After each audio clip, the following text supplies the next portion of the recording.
Welcome, ladies and gentlemen, to another episode of Ultima Final Fantasy, the ultimate Final Fantasy podcast. I am your host, Caleb. I am Joe. And today, guys, we will be reviewing Joe's performance. Since, of course, as you know, if you listened to last week's episode, we didn't really get anyone else to do it for us. So we had to have Joe knock it out. It's a 6-hour epic performance of Final Fantasy XIII-2, Fragments After. So we read Fragments before. We listened to that one. That one was done by the Scott Spot on YouTube. That was great. And apparently we did that one in chunks. Yeah. Spread it out over a long period of time. Yeah. And this is just all one deal here for today's, though. It's all one, because honestly, I don't know. Doing them in chunks, I mean, doing this one in chunks, there's almost no discernible way to chunk it up because it's fucking chapters everywhere. To That's be honest, true. It's like chapter 4, part 4, and it's like, why not just have chapter 4, 5, 6, 7, and 8? Like, what are we, like, on a number restriction here? We can only go up to like chapter 7 or whatever it was in the end. I don't know. To be fair, like 3 of those chapters would be ridiculously long if they were just single chapters. Oh yeah, I know. Yeah. I know. I spent all day today pretty much listening to that fucking thing. Did you like exercise or anything at the same time, or you just listen, like sat back? No, I was enjoyed playing. I was playing something else while I was doing it. Oh, okay. Very good. What were you playing? Some more Resident Evil Outbreak. Jesus. Burn it down. I want to beat all the levels on hard, so I was running through 2 of them that I hadn't finished on hard before. And one of them I made it, and the other one I died at the very last boss after like 40 minutes, so I was pretty pissed off about that. But, you know. Oh, jeez.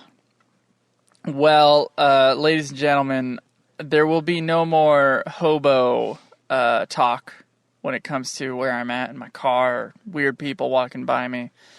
Because I went ahead and spent the $100 that I can't afford, and I got a parking space in the goddamn garage. So here I am, safe and sound in my car, talking to myself instead of talking to myself in a car outside, out in scary LA. So, yeah, it is kind of nice. It's kind of nice that I can just come out here and not feel like I'm about to be attacked. Yeah.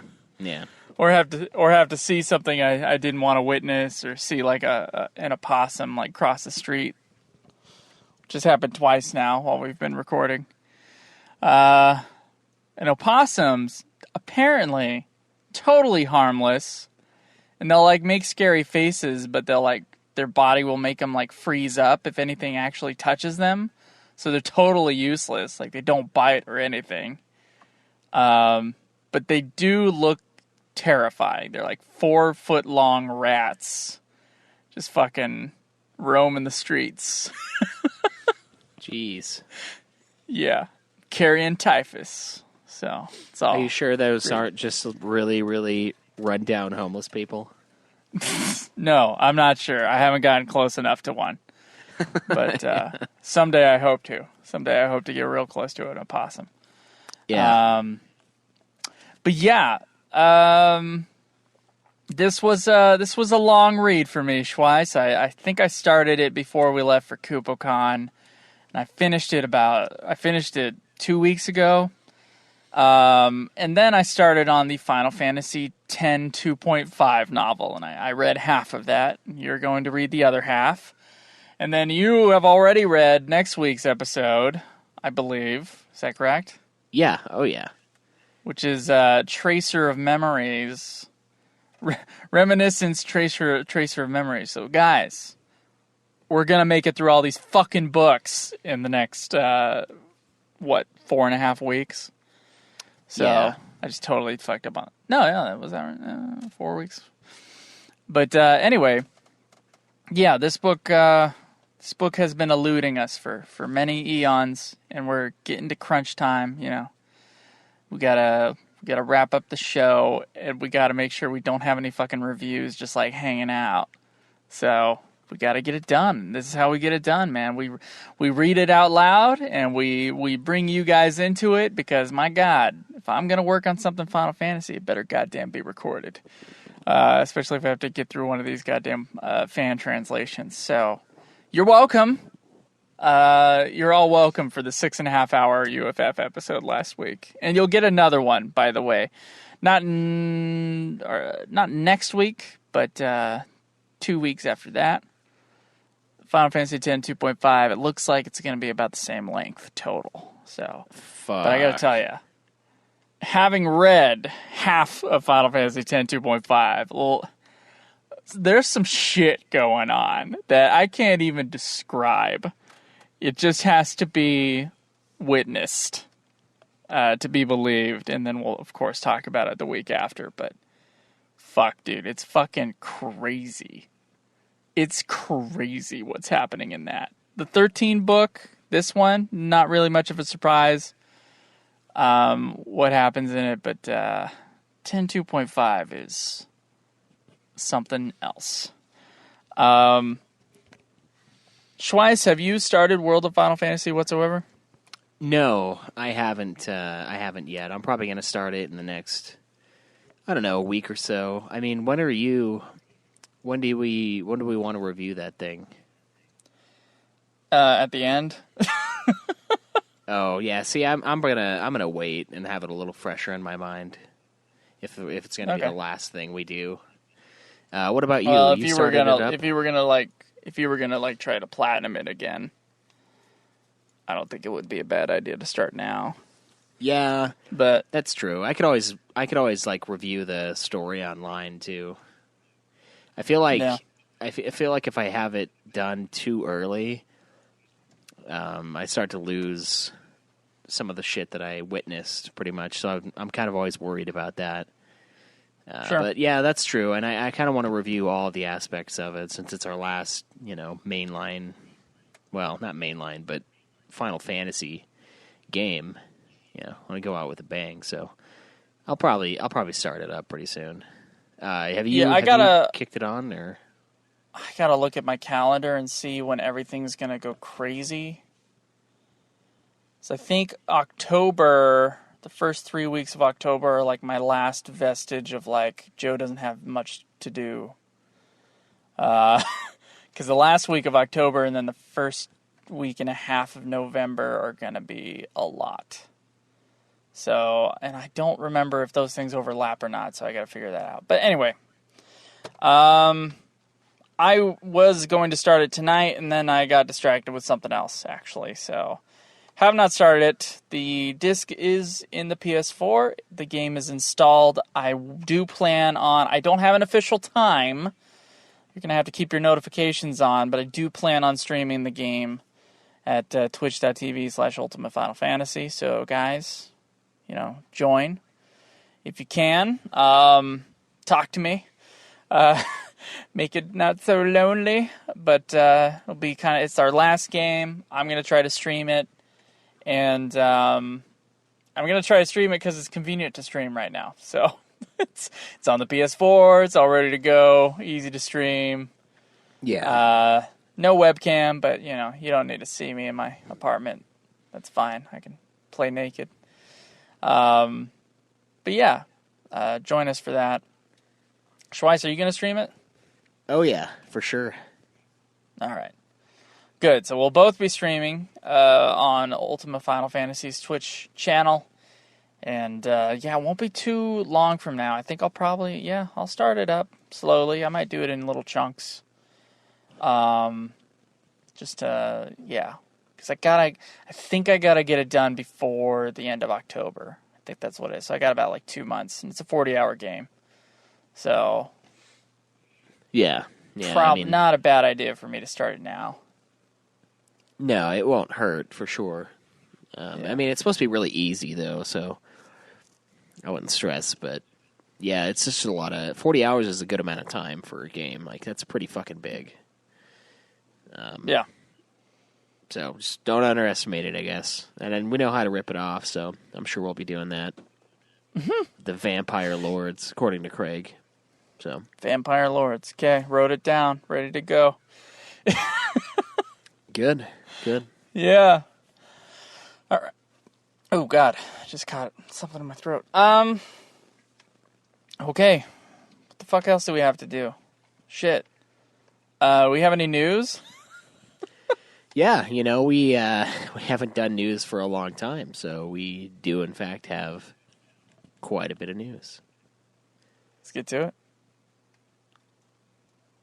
All right, so first up in news today, you grab your free Square Enix Music Dynamic Theme Bundles. What the fuck did you just say? What? What did you say? Grab your free. First up. Grab your... There are free Square Enix Music Dynamic Theme Bundles that are available for the PS4. It sounded like fucking gibberish on this side. Grab it free. Square Enix. Oh, okay. Fuck. Something about a free soundtrack? No, it's a theme, dynamic theme. So you know how on theme. PS4 we have our themes? Okay, like background, like desktop background. Yeah. So they're the Shizuka and Akari dynamic theme from Square Enix Music. They're available free on the PlayStation Store, until July 2nd, 2020.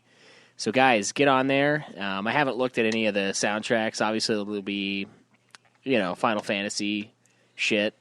So if you guys don't already have those, pick them up.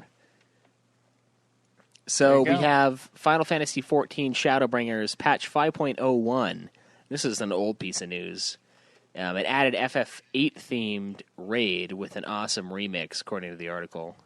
So if you guys haven't played that Final Fantasy VIII raid, now's the perfect time to do it because we have Final Fantasy VIII Remastered coming out very soon. You have to be level 80, and it's titled In the Middle of Nowhere. You can start it at the Crystarium at X9.7, Y12.3 by talking to Anxious Crystarium Guard. There's a new, looks like 8-man dungeon raid as well called In the Middle of Nowhere. Same level requirement. Couple new items. You know the drill. Final Fantasy XIV always does pretty much the same thing with their new shit. So if you're playing it, hit that up. We'll be playing it eventually.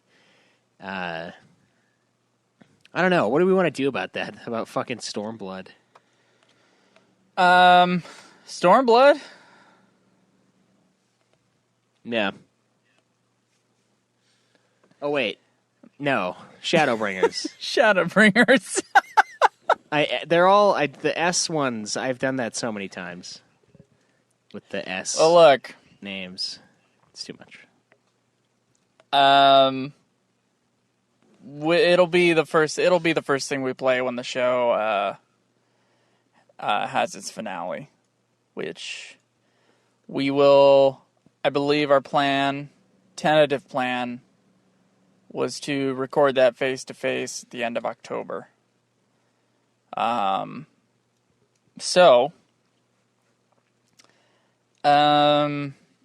Sometime after the end of October, we'll get on that. That's what I'm thinking. All right, well, cool. That's good. Yeah, we'll call that mid-November, actually, because, once again, first week and a half of November is not great for me. But yeah, let's say that. Mid-November, we'll be jumping on FF14. We'll be dipping our toe in. We'll start to wade. But, yeah, I think that actually, yeah, definitely. Let's do that. Mid-November is when we're going to hop onto that shit. And we got like a kind of a release schedule for the other stuff. So we're in a good spot right now. Yeah. That kind of sucks though, because I've been hearing it's like super, super good. So it's like it'd be nice to play it, but there's just no way. So we'll get to it though, guys. I know a bunch of you guys have asked us when we're coming back. That's when we're coming back to 14. Mid-November. So, yeah. That's the official. There's a new developer diary for Final Fantasy XII, the Zodiac Age. And it kind of features video interviews with Takashi Kitano, the director, and Hiroaki Kato, the producer of Zodiac Age. And they just kind of talk about it, the challenges of, doing that. The game, obviously, 6 million sales for Final Fantasy XII, kind of a big deal. And they just sort of talk about some of the new shit and just bonus content, I guess. It's kind of weird because, I've watched that stuff for movies, but I don't think I've ever done it for a game necessarily. Like even God of War 2018, like I haven't watched the documentary or anything like that. So, really? But if you guys are into that, yeah, have you? I mean, like sometimes on the last gen or the gen before. Sometimes in special edition things, they would have like a documentary that had a making of. So I watched the Mortal Kombat. Shit, which one was it? Was it Deception? I think so. I think it was Deception. Like Mortal Kombat Deception had a bonus like making of documentary on the game itself. Halo 2 had a feature documentary on the making of it. Which was really, like, at the time, like, I didn't know anything about this shit, so it was, like, really cool to see. Definitely saw the Final Fantasy XII, like, bonus videos. Yeah. So, the Final Fantasy XII Zodiac Age. I mean, we saw, like, most of the videos leading up to Final Fantasy 15 we saw, although not every single Tabata questionnaire. Yeah, I'm surprised that a video just came. Yeah, I've watched those things, but I'm surprised that a video just came out for Zodiac Age. Isn't that odd? I mean, kinda, yeah. It's been out for a while, yeah. Yeah. I guess they just edited it together. It was in post-production. Documentary. For just a very long time. Yeah. I understand. I understand that. All right. But no, well, I haven't seen that one specifically. Yeah. There's a ton of new news with Final Fantasy VII Remake. Gamescom 2019 kind of showed off some gameplay. They added some kind of like concept art, I guess. A couple areas. The Shinra building, it looks pretty sweet. If you guys want to look that stuff up, you can find it online. Just search FF7 Remake concept art. And then the coolest thing for the FF7 Remake that I found was the bombing mission, I guess, kind of gives Cloud and the Avalanche crew a little bit more face time, and it sort of really dives into their relationship. And the fact that this is being talked about, I feel, is it's a good little piece of news. I mean, it seems like it would be an obvious choice for the remake, but I mean, if they're going to make this thing as huge as they want it to be, I think stuff like this is going to really add value to stretching out the Final Fantasy VII storyline, just really building those relationships. Because honestly, when they died, like, it wasn't really that big of a deal. Spoiler alert, sorry. When the Avalanche crew, sans the three main characters that are part of it, die brutally, it was like, yeah, it's kind of shitty. I mean, Jesse wanted the bone, but, other than that, it's like, whatever. Biggs and Wedge are, like, destined to die, so. I mean, they better add some detail to it if they're gonna like make this first feature, or not feature length. I've been saying that word all day. Full length game.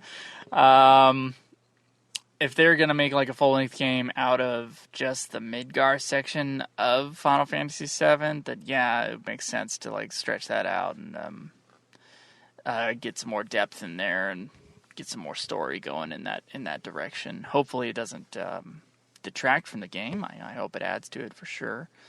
I heard, Schweiss, is there a playable demo of the FF7 remake right now?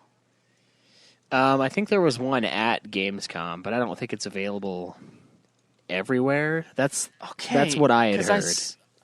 I saw a tweet from Steven, who we went to KupoCon with, like saying that there was an FF7 demo, and my eyes like popped out of my head. I had no idea that was even a thing right now. I remember with the 13 demo when I heard about it.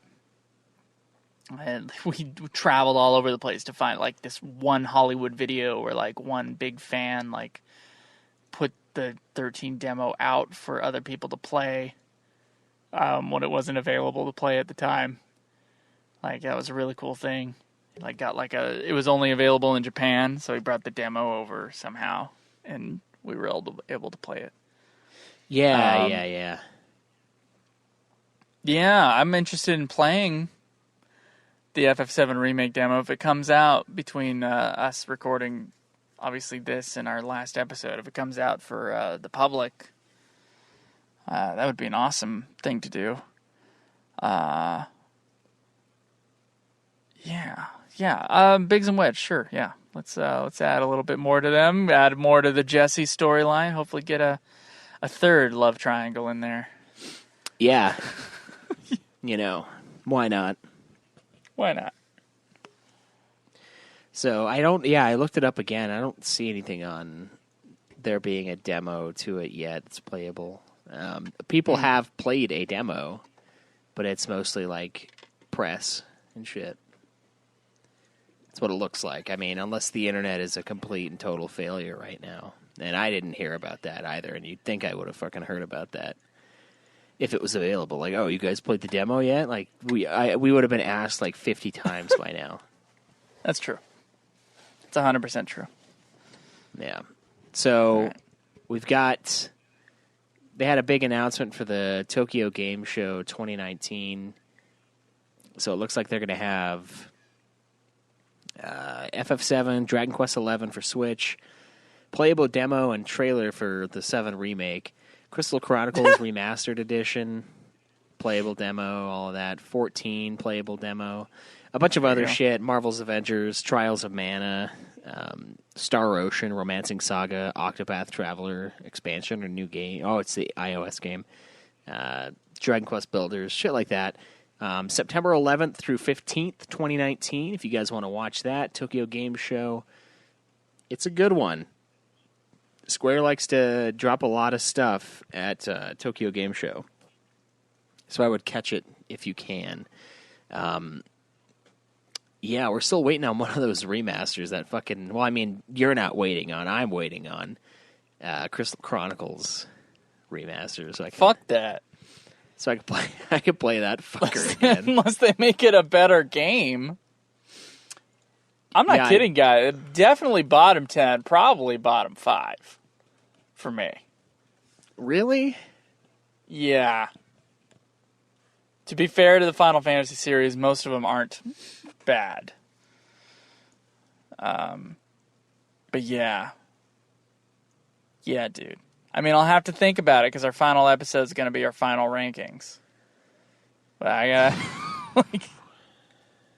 I'm telling you. I do not... I think all the Crystal Chronicle games after were better. Yeah. I don't think so. That fucking last one, dude. That thing is unforgivable.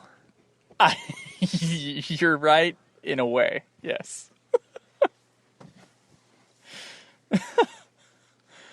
I don't blame you for thinking that way about that last one, for sure. Crystal Bears, gameplay-wise, is a wreck. Yeah. Yeah. I mean, I don't know. I guess the story is decent. We'll get into that again. We banter back. We'll get into that for the 6th time. Exactly. Yeah. once again. But yeah, why the fuck are you excited for that thing? I don't know, man. I kind of want to play it again. I mean, I played Chocobo's Dungeon again, and I beat it this year. I beat it twice this year. So clearly there's something wrong with me that I'm willing to like buy it twice and then get fucked twice in that game. So there's good games you've never played, and then there's those. And you're like, let me get those instead. Yeah. One remaster that everyone's excited for, though, Final Fantasy VIII Remaster, is available for pre-order on the PlayStation Network store and will be released for PS4, Nintendo Switch, Xbox One, and PC on September 3rd, 2019. So, guys, get excited for that. We've got some new concept art. Or not concept art. There's I think it's 7 or 8 minutes of trailers. Also, no, there's not going to be not trailers, gameplay. Not that you need to know what it looks like. Just imagine a less shitty 8, yet shittier in the background department. So, the characters look good, but the backgrounds kind of look like shit. So, just like FF9. Yeah. Just more annoying characters, of course. So, if you can imagine that, then you've got it. Right? No physical copies of that game will be released. Also, I feel like we got asked a while ago if we were believing the rumor that it was going to have voice acting. I never believed that when I heard that was rumored. I was like, yeah, that's not going to happen. They're not going to release it with voice acting. That's crazy. No, that's remake territory, not remaster territory. Yeah. I feel like there's a good amount of people out there that just the difference between remake and remaster just doesn't even cross their minds.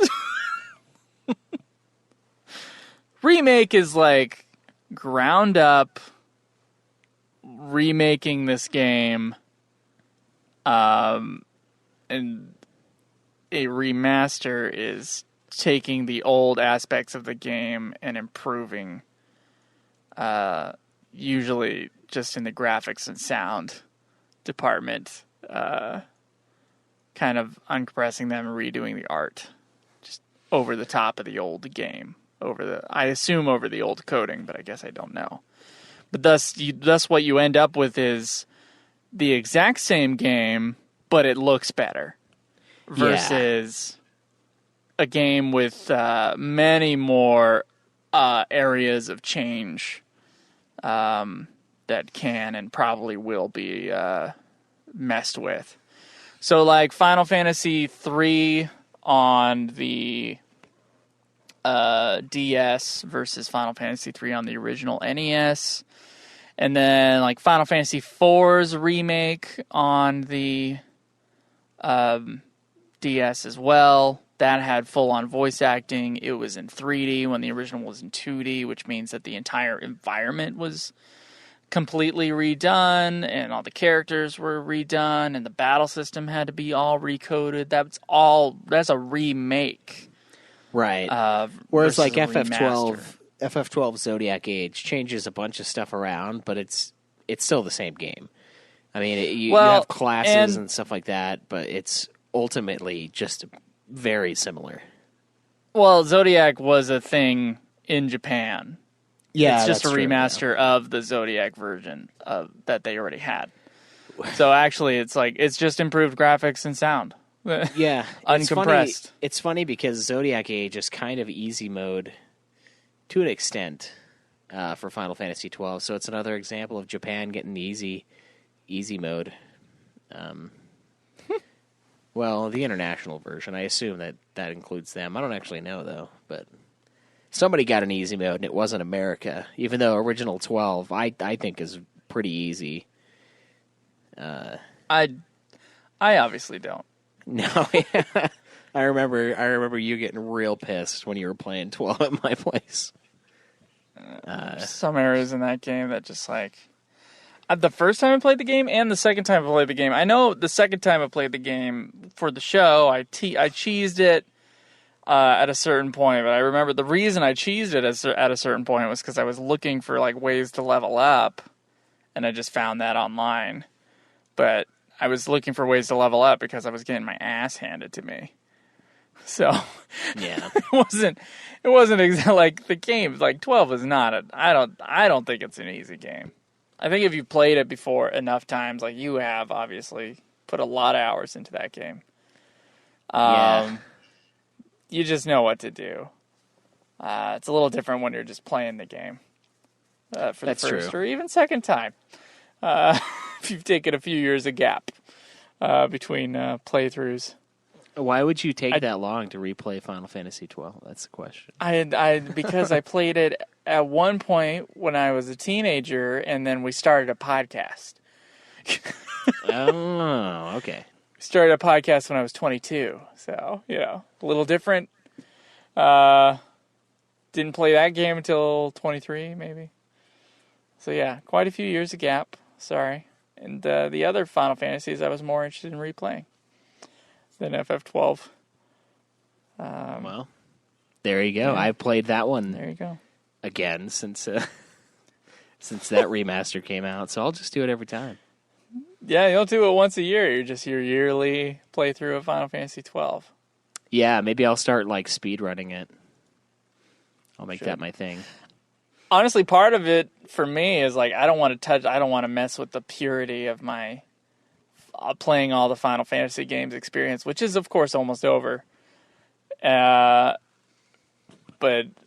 yeah, I don't want to suddenly rank one of the FF games a lot higher or lower because I played it recently on the final list. I don't want to fuck with it. It's got to be what I thought of it in the most recent playthrough. That has to be the biggest thing in my mind. I don't know. Yeah, so, that makes sense. So yeah, I'm not going to touch that FF8 remaster, although I really want to play it. I'm not going to touch it until we're done, for sure. Yeah, it'll have to be. I'll get it when I get that itch. When I get that Final Fantasy VIII itch. So we'll see. I don't know if I'll get that, but I'll probably play it anyway when it comes out. I mean, I love FF8. I've replayed it, or at least restarted it multiple times. Yeah. So I'll do it once again. Don't worry. Plus, there's some little enhancements on the PS4 version, which are pretty cool. Not quite as cheaty as the Steam version. Yeah, it's a little toned down. Yeah, it's a little toned down from that. I don't think that I don't like the speed things that they're putting on them because that makes it so that you'll never fucking play a Final Fantasy game at normal speed if they keep on doing that shit. Oh, I love it. It's such a slippery slope, but so you're totally right, but man, it's so beautiful. So and is there any way if you had kids and you were I played Final Fantasy VIII back in the day, is there any way to go in there and make sure that they can't turn that shit on?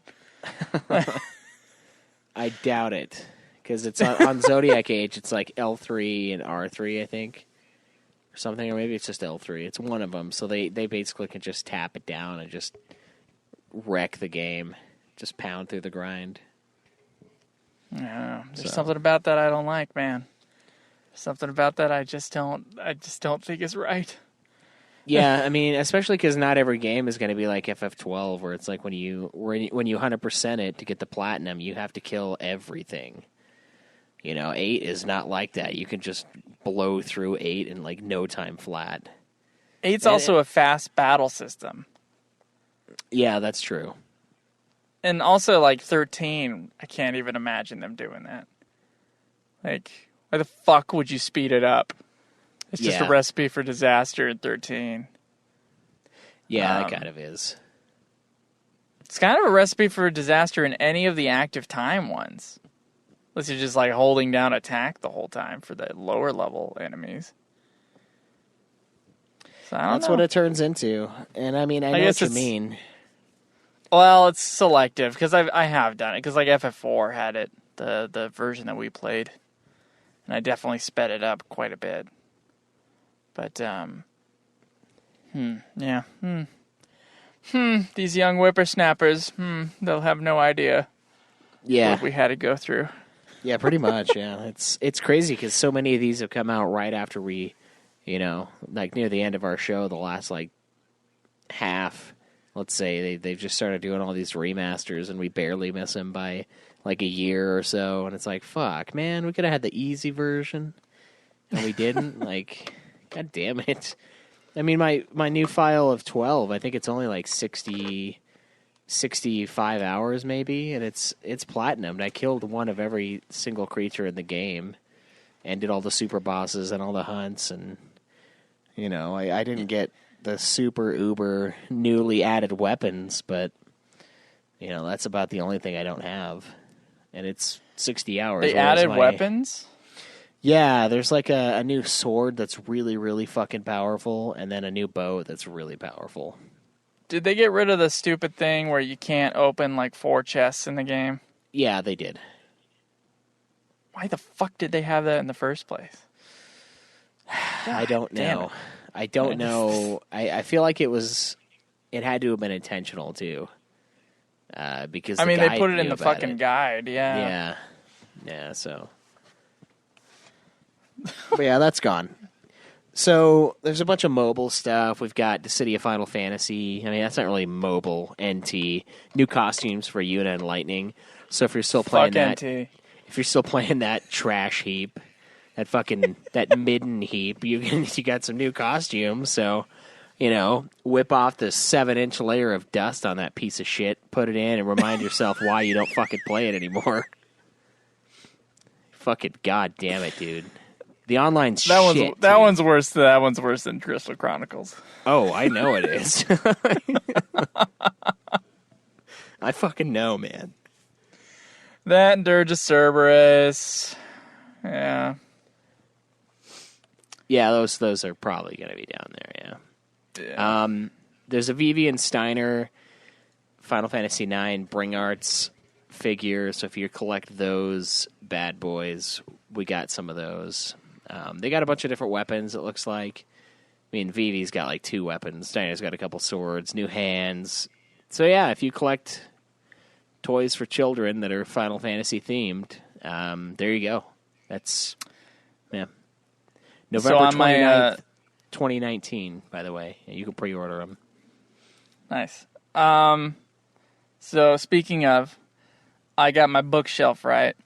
And I only kept film books and, like, books that people gave to me as gifts that I hadn't read yet, and like life books that I thought would be useful, or like classics. Those are all the books that I kept. And I got my little bookshelf now. And I got all my, like, hoity-toity books at the top, like, showing off for everybody. It does include my really expensive version of Lord of the Rings. That's up there. It's got my, like, Shakespeare collection. It's all my Joseph Campbell books. I got my Sophocles and my Aristophanes up there. And you know what's on top of all those guys? A little Vivi that I got from KupoCon. So yeah, I'm not gonna shit on the people that buy those fucking Play Arts figures, because I have a little stuffed animal that's a Vivi up on the top of my on my thing, counteracting, I guess, all the hoity-toityness of the shelf. But yeah, I don't see a problem. Collect your action figures, whatever. Yeah, no, it's cool. I like it with the collector's editions, but there's a bunch of things about those that I like. So go for it. Yeah, but you can pre-order those right now. So last, and I mean, I don't know if it's necessarily most important, it's the craziest piece of news. There's a 40-year-old man who was arrested for threatening Square Enix with a repeat of Kyoto Animation, which was a fucking, I think someone like firebombed the Kyoto Animation. Arson. Yeah, it was an arson attack. And somebody came onto their site, Square Enix's official website, stating, "Give me back my money from your shit game. Do you want a repeat of Kyoto Animation and other other things. Apparently, they questioned the guy, and they said he was pissed off at losing in a game, so he sent the mail. And it's funny because the last one that happened was someone spending more than 200,000 yen on a gacha game, and he didn't get the item he wanted. So this guy, I bet you this guy was similar to that. I don't think we really know what he played, though. I bet you it's that fucking Brave Exvius. People are just losing their minds when it comes to, like, putting money into the game and not getting what they want. Which, I mean, that's the whole point of those things. And I don't know. I feel like we said this last time. Like, just don't fucking do it. Like, you just don't care, and you're set. I mean, it preys on addictive tendencies and yada yada yada. But fucking come on, and don't tell them you're gonna fucking burn their building down either. That's a really stupid statement. So we don't really have any other details from the Tokyo Police Department. So what was the game? It doesn't say. God damn it! I want to know what the game was. Yeah. That's the only detail I want to know. What game could he not be that he was so mad? I mean, maybe he was trying to finish Dissidia NT and he got so fucking That's pissed. my assumption, right? It's got to be Dissidia NT. Yeah. Shit, man. I mean, I feel him, I feel him if it's NT. I feel the anger, although I never thought, of doing personal harm to anyone. But, yeah, I understand the frustration feeling. Yeah, I would want to demand money back for their shit game after dropping $200 on it. I felt like shit the moment I opened it. I was like, this is gonna suck. I bet. It did. You just felt it. It was radiating from the game. Yeah, like the game itself is just programmed to make you think it's a piece of shit before you even put it in. It's so bad. God, dude, that's going to be tough, like, ranking those bottom ones. Fuck. I'm going to have to go back and listen to my review of, like, the ones that I know I don't like and just decide how mad I was at that time and, like, just, try to figure out which one made me the most irate. Dirge of Cerberus, Crystal Bearers, Crystal Chronicles, Dissidia NT. Oh, man. Oh, it's going to be so much fun to rank all this shit. God. I know. There's so much. So many games that we've gone through. Yeah. So many. If we include, like, all pieces of media, I know what's going to be on the bottom. No doubt. Yeah. Fuck, are we going to do that? Are we going to do the fucking all media? The Turks are all right. Yeah, yeah. Unfortunately. They are all right. Is 10.2.5 better or worse than that? Oh, it's better? You're just going to have to get to it. Believe me, dude, it was in the last section of me reading. So you're going to be like listening to it and you'll be like, okay, there's some stuff going on here that's interesting, whatever. And then something happens. And it's I can't. And I want to know what happens in the second half. I'm waiting for you, motherfucker, to read it. Because something happened on the last fucking chapter I read in that fucking book. And I'm aching to find out what the fuck is going on. So yeah, it's better because I'm more into it for sure. Yeah. Yeah. In terms of fan translations, it's also better in a way, but fuck. I complained about it on Twitter. I'm going to give you this warning now, guys. Final Fantasy X 2.5's fan translation, although it has a doctorate level of vocabulary, it's got about a second grade grammar level. So it's the combination of those two things that really fucked me up all the time. Because I'd be like, I wouldn't be able to read a sentence, and then I would get to a word I couldn't fucking read. It's like, what the fuck is this? Yeah. Make up your mind. Yeah. Oh. So yeah, that was interesting. Yeah. Any other news? No, that is it for the discernible news for this week and the last month plus. Thank you, Shinru, once again and always for submitting the news for us. Really appreciate it. Helps us out a ton. Yeah, pre-order FF8. Get excited. Sweet. All right, let's talk about Final Fantasy XIII-2 Fragments after. Just some quick facts here. 242-page book, apparently, Japanese. Was released on June 21st, 2012 in Japan. It was released later, I believe, in Germany. Yeah, Germany. And that was in 2014. And it's going to be released. It's going to be released by a small press here in English on October 29th, which is just too late for the show. Sorry, dear official translators who probably would have done a better job. Although I'm not going to complain too much about the translation in this version because, frankly, it's a big thing to do to translate a book.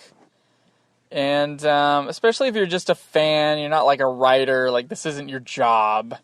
So the fact that they were willing, just for the sake that they loved Final Fantasy so much, that they were willing to do this, put this much work into it, that's very cool that they were able to do that. However, being the cynical assholes that we are going to constantly make fun of the bad writing as we go throughout the fucking, books. Sorry. Hashtag sorry, not sorry, I would say. But yeah, what is it, 8 chapters or some shit? It's 9 chapters, I think. And it kind of goes back and forth between Yule, who is the far-seer lady, the girl who can see the future. And it's between her story and then, other chapters have to do with, what certain characters are doing. It's pre-XIII-2, but also after XIII-2. So, yeah. And that's kind of, what the book is. It's just kind of expanding upon the world of 13 and 13-2 and giving you some more context and more character development. Kind of or exactly what happened in Final Fantasy 13-2, the Fragments before. Right. So this, the first section takes place in AF3 with Yule, and it's Yule seeing lightning. And she's fighting Caius and getting, says here that she's swallowed up by chaos, which we already knew. And then kind of we're learning about Yule's childhood at the time, which is a huge part of this book. And I'll just sum it up instead of saying every single thing that happens in each one of these chapters. But in Yule's childhood, she was chosen basically as the what is the title that they give her? Do you remember? Oh shit! I had it 2 seconds ago when you said it, but I have since lost what it was. It's she's not a seer. It's fucking.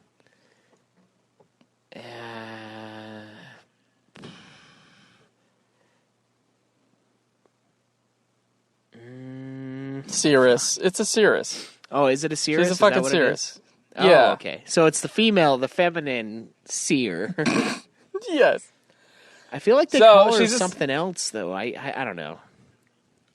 She's a Seeress, right? And it's all, she is chosen, that's her deal. And then like a later chapter of the book that's told from Noel's perspective and his kind of adventures with Sarah, but also him telling her about his past, which is all about, being around Yule and fuck, dude, I'm losing names. Being around the guy with the deep voice. Caius, thank you. It's about Noel and Caius and Yule and like their relationship together in this little village that they all grew up in, which is like the last village of humanity that they know about. So apparently all the people used to live by the sea. We know this because of fragments before. And then after, much later, everybody kind of moves inland because the sea, I guess, gets dangerous. And the world is basically being poisoned. And it's being poisoned by the fact that, like, time has been fucked with too much, I think. Wasn't the sea, like, sort of the underworld? Almost, that's like what it was implying in one of the scenes where oh wait, no, that was my book. Never mind. No. That's why they're afraid of the sea. I was like, wait a minute, I read that, not Joe. Anyway. So they had to get away from the sea, and then they're in this little village, and there's always a seeress born, and there's always a protector who protects her, and it's Caius, right? Caius has seen Yule die throughout the centuries, and like that's big. That's Caius's big story. But this particular thing is about how, Yule was chosen as like the final seeress, and Noel was the only person in this village to have also survived.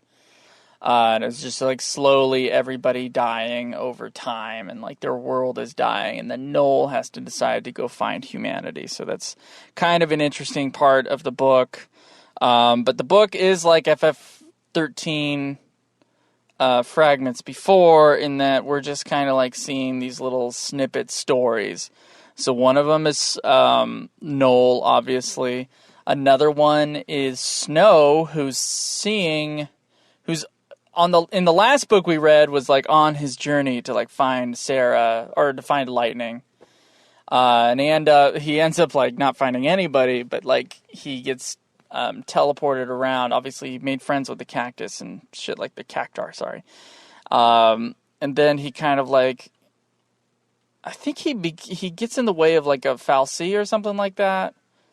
Or chaos maybe. I can't remember the exact mechanism why, but he gets into like he starts seeing things. He gets into like these little time bubbles, I guess. And he starts seeing like bits of the future in different years and stuff like that, including like one where he actually does get to see Sarah and Noel. He doesn't know who Noel is, but he sees that they're like fighting and stuff like that. So that's one of the stories.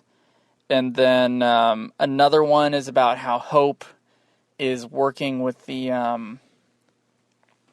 what the fuck is Hope working? Oh yeah, Hope is a duplicate, right?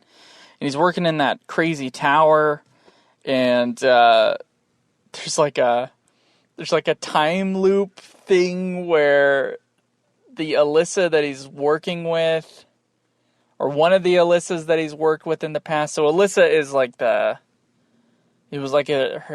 she was like his assistant in Final Fantasy 13-2, but now apparently we got a new.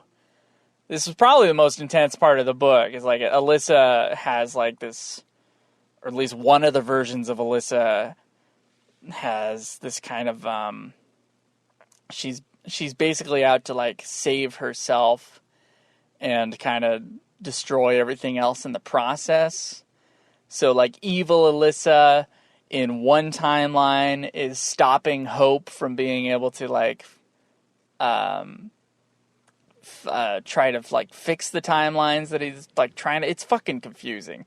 Yeah. But whatever he's doing, he has to like figure out like this crazy puzzle and this trail left by Alyssa in another timeline on this computer system. And all that's happening, and then it, like, comes to a head, and then Alyssa, like, she tries to kill him. So it was like, and all these different Hopes and all these different Alyssas, they're like clones of each other. And they're just like trying to get this like crazy job done.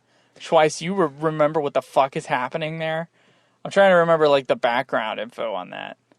On what they were trying to do? Yeah, what they were trying to do.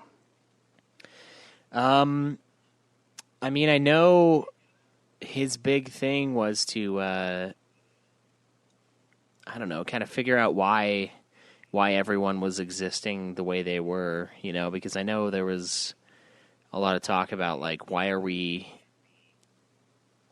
I don't know, he wants to set up the academy. That's another thing that he's trying to do. I don't know if that's what he's trying to do then, which is like the sort of the... It's the big school. It's the big thing in 13-2 where we go all the time and find Hope. He's like the leader of it. He's trying to set that up to sort of fix... the broken timelines and figure out what the fuck happened. Honestly, I feel like he's actually just trying to figure out what the fuck happened at the end of 13, because he's like, well, no one remembers Lightning, but Lightning was standing right next to us, so what the fuck happened? Like, so maybe that's what he's trying to figure out, is why the fuck everyone's lost their minds and don't remember Lightning standing there, since they totally retconned the ending to 13. With 13-2. Oh, yeah, there was another, like, aspect of that, is that every time they, like, fucked with the timeline, and this was, like, Hope and Alyssa's thing, was that, like, there was a version of them that they remembered the memories of, but that version of them would eventually die. And that's what, like, Alyssa was mad about, was that she wanted, like, one version of herself to be the survivor. Like, she didn't want to die in this version of herself. It was fucking weird. But then they were like, yeah, she tries to kill him, and it, yeah, that was kind of like the nutso part. That was the one that I liked, but yeah. Yeah, she dies also, anyway. To derail here for half a second. She, like, disappears. Yeah, she does, yeah. To derail for half a second, the guy who voices Caius, right? He also voices Kane Highwind in FF4 and in Dissidia NT. But most importantly, well, second to most important, he voices Ku Chaspel, who is the final guy in Ring of Fates, which I totally remember him having the same exact voice. And the real shocker, the stunner, Red 13 in fucking Advent Children is the same guy who voices Caius. Yeah. Yeah, man. What the fuck is that? Oh. It's crazy. What the fuck? Wow. They like him. Yeah. I mean, they all had like 2 lines in, Advent Children. Or 2 words. Or 3 or 4. But yeah. They're still affected by the what the I don't remember the line. It's bad. It's a bad line. Yeah. But yeah. I mean, that yeah. Okay, wow. He wasn't voiced in our latest UFF episode by said gentleman. But no. But yeah, I thought that was the coolest part of the book. 'Cause later we go back, like I said, we were talking about Snow and Sarah, and then he talks about his past, basically, and how he was being trained by Caius, which is how Noel becomes like such a badass. And he basically wants there to be 2 guardians, but then that doesn't, that's never actually the case. He would have to kill the other guardian because there could only be one. And in a way that's like, yeah, it's still all tied in. They're going to have to deal with that in 13-2, or they already have, which is really confusing. And I would love like a good YouTube video that it just explains every little bit of the 13 trilogy's interweavings.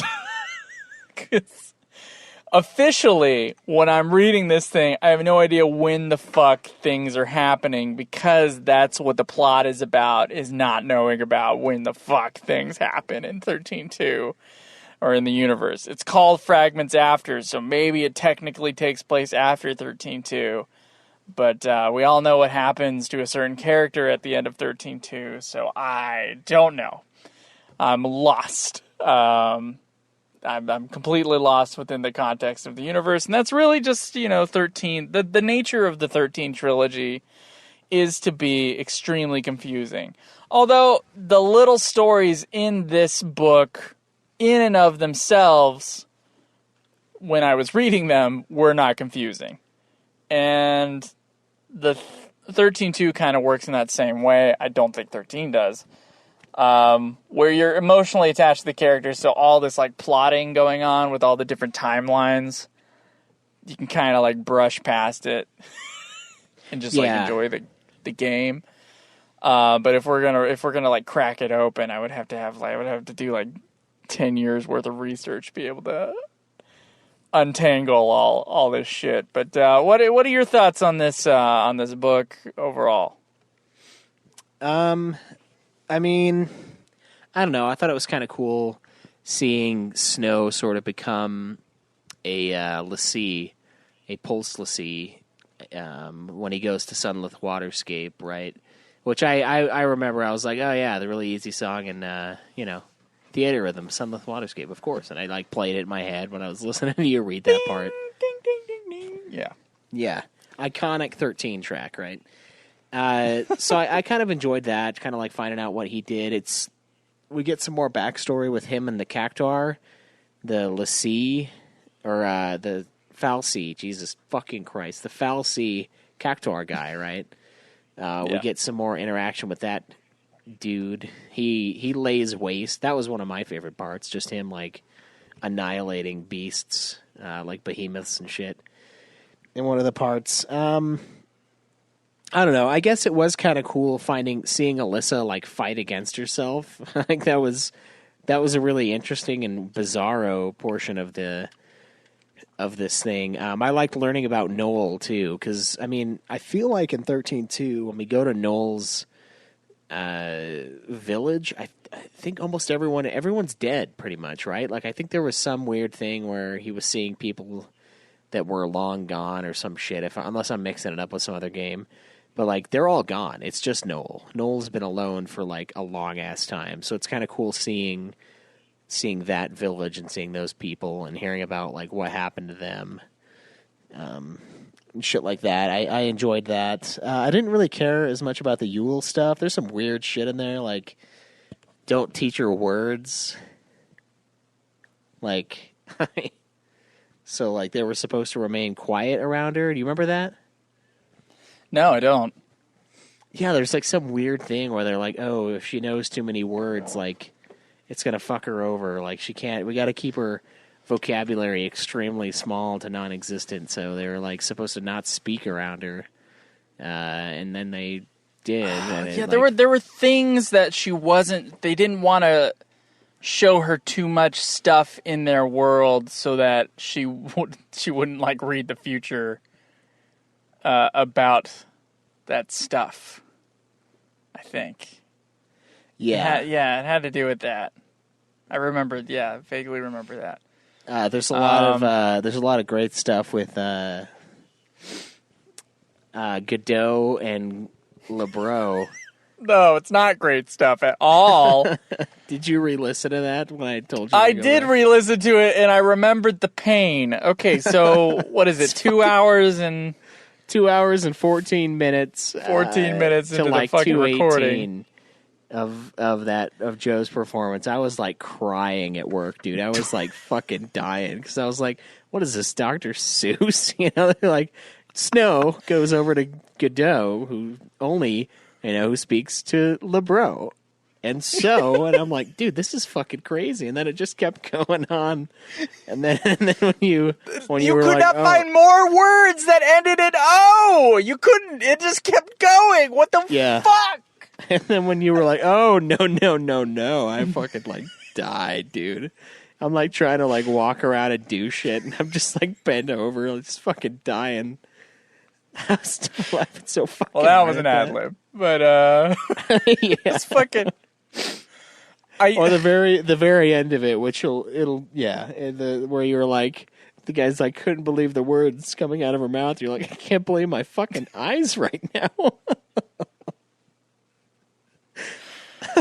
Well, I'm glad I made you laugh. It was really painful to read. The fan translation, when Snow sees Godot and LeBro. Thank you for having all those names rhyme, by the way. There were things like go was part of it. Like they put the word ago, like long ago, go.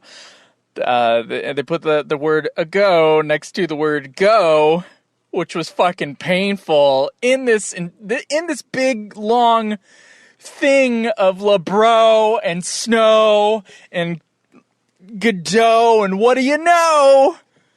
Oh, fuck. Yeah. I want someone to take that section and make a remix out of it that just like emphasizes the O parts. Yeah. That's what needs to happen. But it was fucking painful. Yeah. So in the beginning part, I thought it was weird that Mog, like, because Lightning finds Mog and she imagines he's a stuffed toy, and finds out he's real, and then he ends up like, I guess there's something in Valhalla where you have to like duel each other if you come across, if two people like run across each other, you gotta like fight. Yeah, you gotta Barry Lyndon duel anyone you walk into, So they did, and she of course, defeated Mog easily. And there was some cool stuff there. We learn about Etro, who like cut herself basically to get Bonavelza's attention. Like that's kind of how it felt to me. She's like, oh, I'll cut myself, and then Daddy will notice me. Daddy Velza will pay attention to me once again. That stuff was kind of interesting. It was kind of cool finding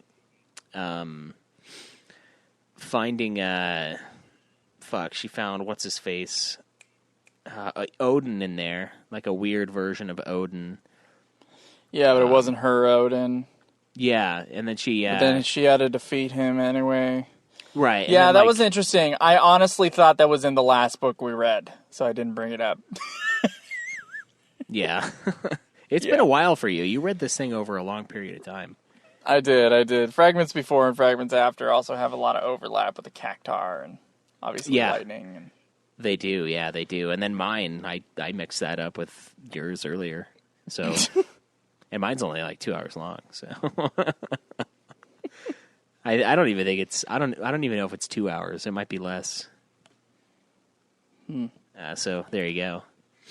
There you go. Yeah, I enjoyed that.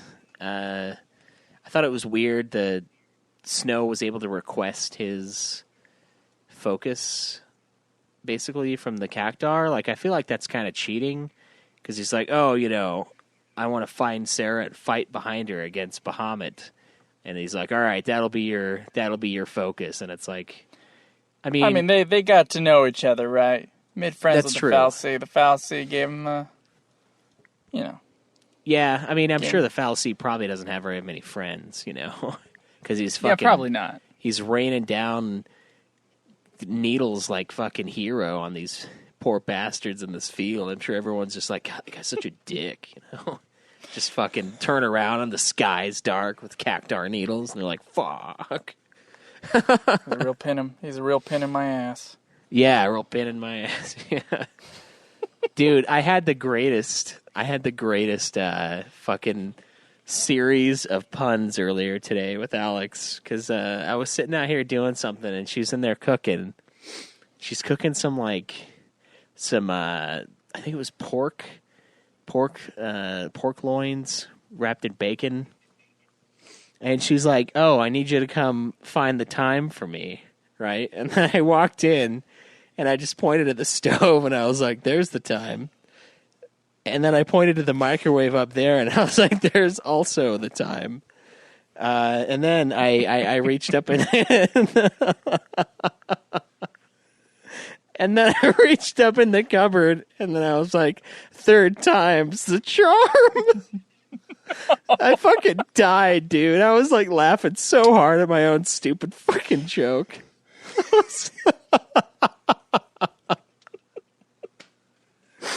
Oh, Jesus Christ. It was so fucking dumb. But I was like dying. I was like, oh man, that was fucking good. That was so fucking perfect. Third time's the charm. Oh, fuck. I like how you're telling a story about how you laughed at your own joke.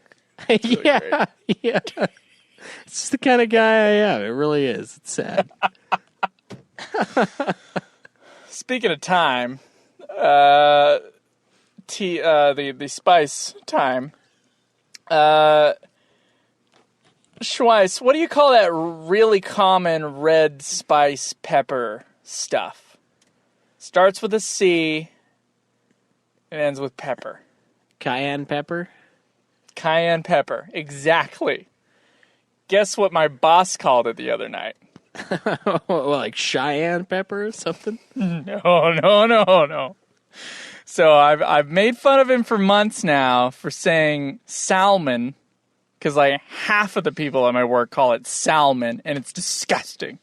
Don't ever call that fucking fish salmon. It's salmon, you fucks. I know there's an L there. You don't pronounce it. It sounds like spit when you pronounce it like that to me. Salmon. No, it sounds like a fucking disease. It sounds like salmonella. Salmon. He got the salmon from that whore on the corner. Oh, God. So, yeah, there's the fucking salmon thing. But then this is what he did, man. He was like, Joseph, I got to tell you about a chicken recipe. And he, goes off. And he starts talking about how to prep the chicken. And it says you got to put some Kanye pepper on it. And it took me a second to register what the fuck he just said. I was like, Kanye pepper? It's like, yeah, some Kanye pepper. Oh, man, you know what you should have done? You should have been like, I'm going to let you finish. But it's actually pronounced Kanye.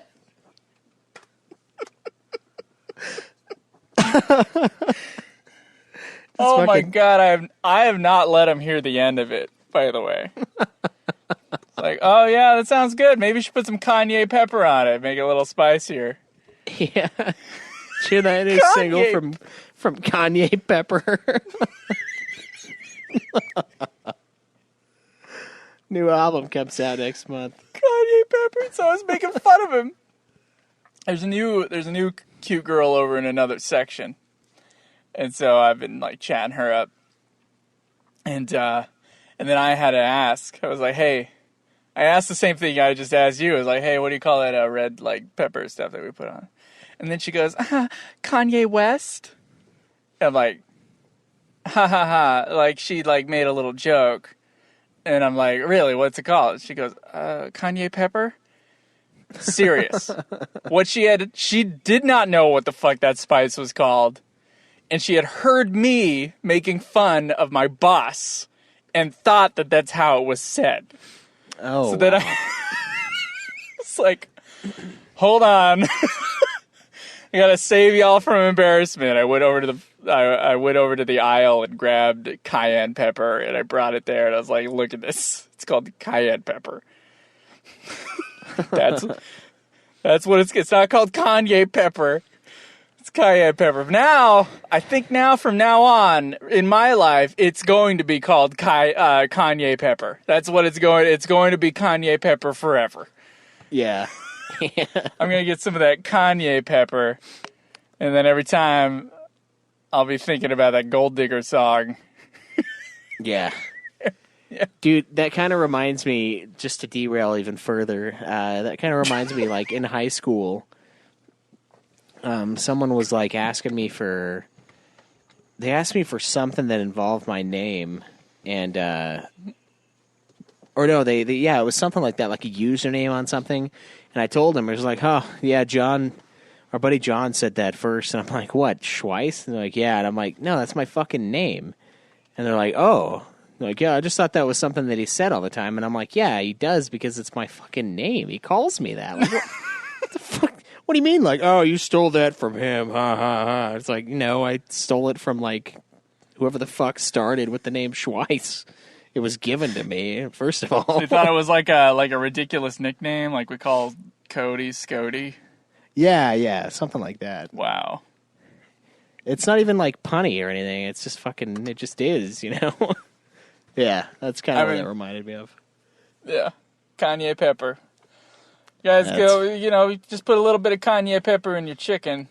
There's a really good way of like recovering your voice when you have a lost voice or something like that. If you're a singer or something like that, I remember this from musical theater. You get some lemonade, sugar-free lemonade, and you put some Kanye pepper in it, and you should be able to sing. Unlike Kanye himself, ironically, you might actually be able to hit a note. Okay, back to 13-2. Fragments after. Lots of interesting character development stuff here. I thought actually like the scene with Hope and Alyssa was really good and intense, and kind of like the tragedy of Noel's past and the Sirius's past. Really interesting stuff. Obviously explored further in 13-2 itself. Right. So I think overall,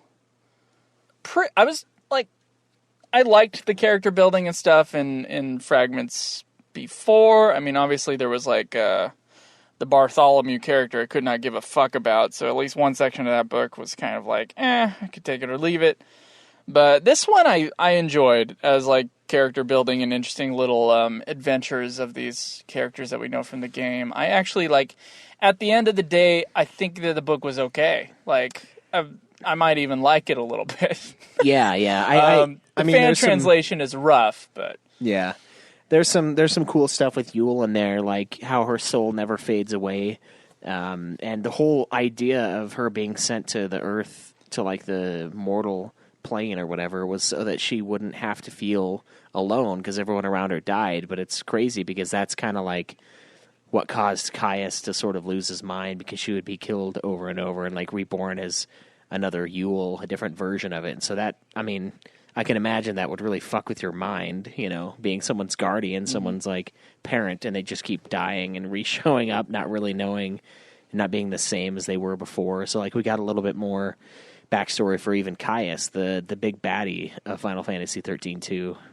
And that's kind of what that's kind of what I like about these little stories. I feel for the most part they're packed with way too much shit that we don't really need. So honestly, I mean, I would listen to Joe's version, but if not, I mean, you can kind of wiki the points and sort of get what it's getting at.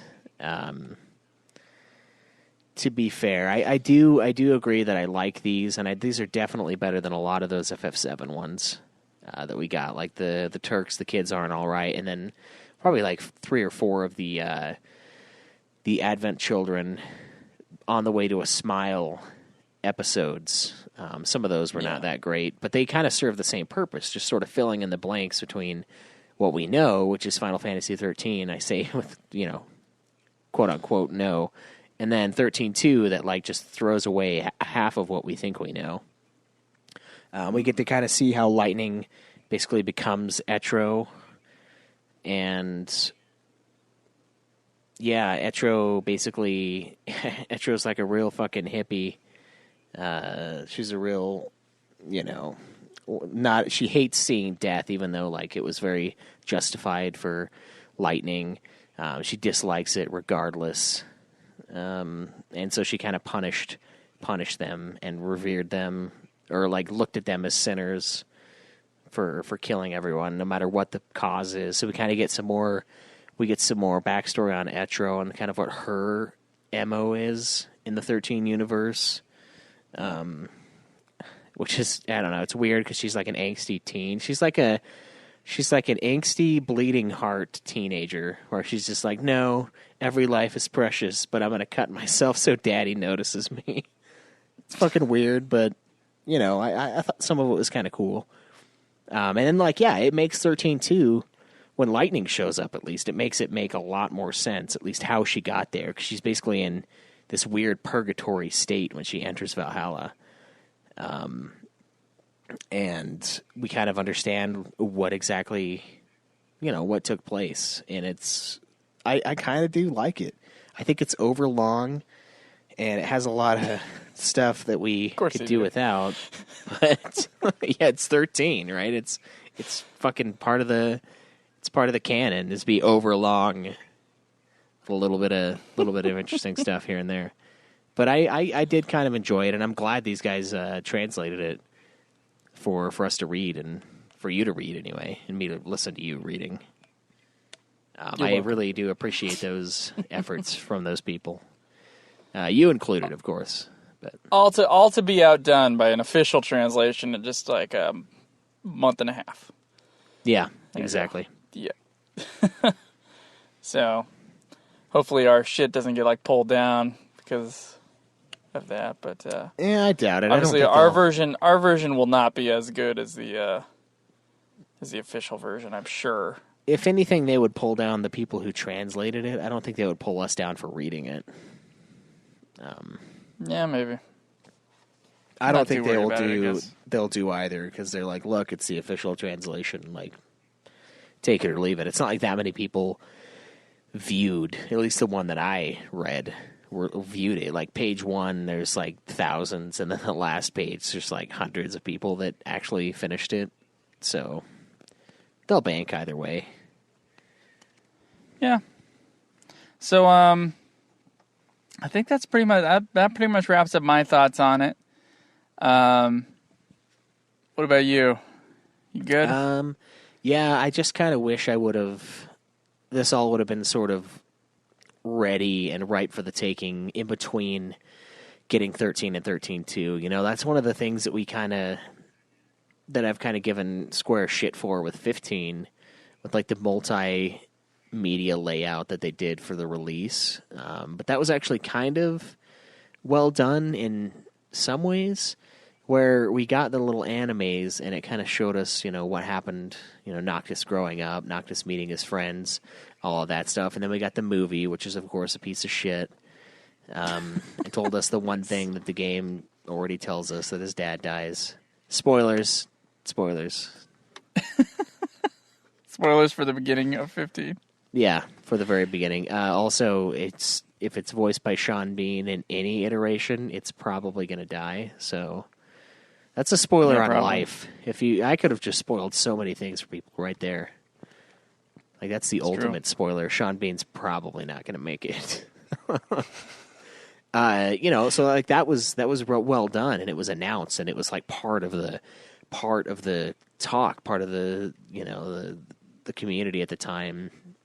But these obviously were not, and I feel like it kind of does us an injustice to have these things released only in Japan and then finally come over here, and it's like 13-2 came out forever ago. Yeah. And so any confusion we have is muddled with time at this point, and we even played it years after it came out.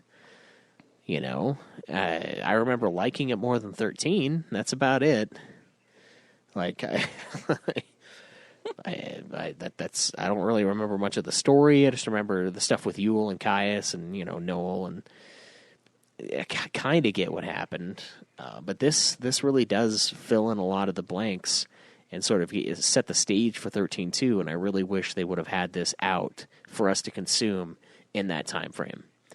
Because after the fact, like, it's nice to be able to read it after the fact and go through it for the podcast, but I think it would have really been more beneficial to do that at the time, and we didn't get that chance. So, yeah. I don't mind the story, I just wish they would have released it, you know, officially before October 2019. Yeah, exactly. It's ridiculous. I'm wondering if it's just like a small publishing company that just started up and they're looking to make like this kind of translation, like their niche, and that this is just low hanging fruit for them. Yeah, that could very well be it. It's probably like some company that's like gonna. I'm guessing, obviously. Here's what I would guess based upon how fucking late this is out. Some little tiny startup company that's all about Japanese to English translations is looking for some kind of like small run print, low hanging fruit books for them to like get their brand kind of rolling and get a little bit of money coming in so that they can do bigger projects. So like, let's say like the next Final Fantasy game comes out and it has a little novel attached to it, that they would get, like, the bid on that. That's my assumption. It's like, it's some weird business move to... Yeah. I mean, it came out it. 7 months after 13-2, so even that would be appropriate for, like, us. But, I mean, there's probably a lot of truth to that. It was just kind of a small thing that they did. And now they're making it bigger, which is good. But, I mean, your story's already convoluted and confusing as fuck with the 13 verse.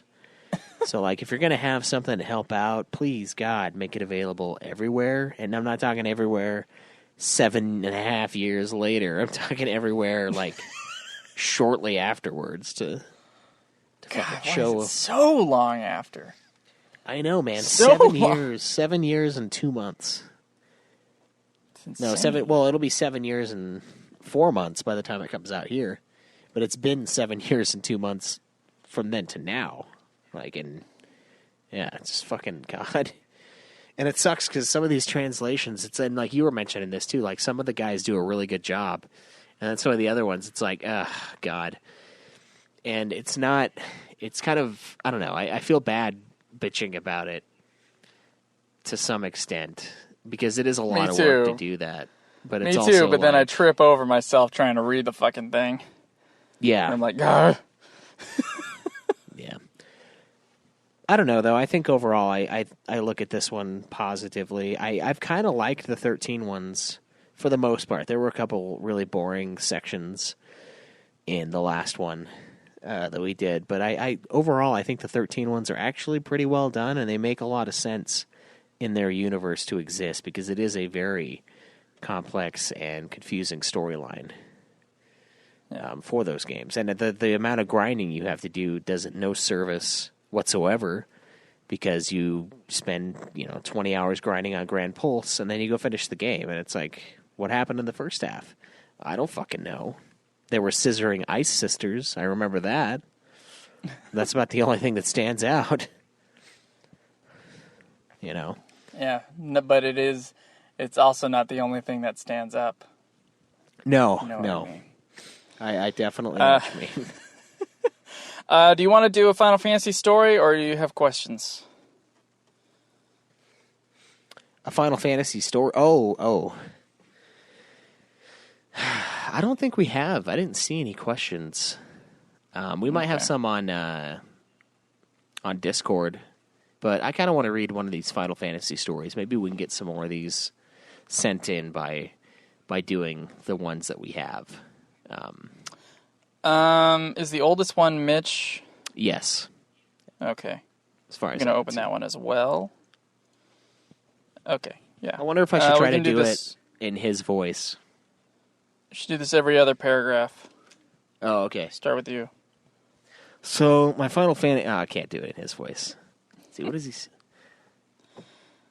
Nah, fuck it. So, my Final Fantasy story might seem a bit lacking in terms of what I've played and completed, but I figure I'd send it in before the bittersweet month of May rolls around. Well, guess what, motherfucker? We passed it. That's right. Bittersweet month. It'll be the bittersweet month of October. Yeah. Did we say the name? It was Mitch Rosatar. Yeah, Aforextreme on the... Oh, okay. Yeah. Awesome. So, oh, go ahead. Hey now. Get the fuck out of my paragraph twice. Okay. During my earlier years, I wasn't allowed to have a video game system of my own, meaning my exposure to gaming came from going over to friends' houses or when we would visit my cousins up in Connecticut, the eldest of which basically had every game console under the sun. When I went up to visit shortly after the Nintendo 64 had released, I was dying to experience the third dimension, but my cousin had the SNES plugged in, much to my chagrin, in favor of 2 games for that system. Final Fantasy III, which is 6 of course, and an obscure little game you guys probably haven't heard about called Chrono Trigger. Yeah. Ironically enough, Chrono Trigger was the game that stuck with me and started my love for Squaresoft once I discovered the unethical magic of emulation. But each time we would visit my aunt and uncle, I would notice my cousin had the rather large boxes for Final Fantasy VII, 8, and 9. Despite this, I still haven't really touched 7 or 8, and I only just started playing 9 last week when it released on Switch. Yep, I'm the guy. I'm the one guy who never really played the PS1 Final Fantasies. My last memory of Final Fantasy up there, and the one that actually started me on the series itself, was watching my cousin fight Jecht at the end of Final Fantasy X. A year or two later, on a trip to New York City, I promptly bought Final Fantasy X. Yeah, that trip was with us earlier this year.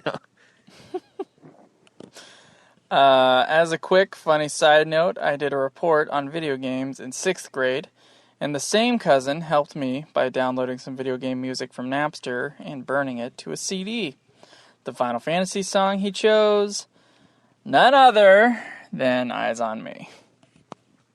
To make myself look even more bad, I didn't actually beat FF10 until a few years ago with the PS4 remaster. I always got caught in that syndrome of getting many hours into a long JRPG and then just sort of dropping it for whatever reason. Then when I'd finally come back to the game, I'd forget most of the story and just decide to start over. This deadly cycle is what kept me from beating FF10 as a teen and most other games in the series. Despite not finishing most of the main titles in the series, my love for Final Fantasy was always there in the background and got me to play a lot of the spin-offs. One summer, I obsessed over Final Fantasy Tactics Advanced.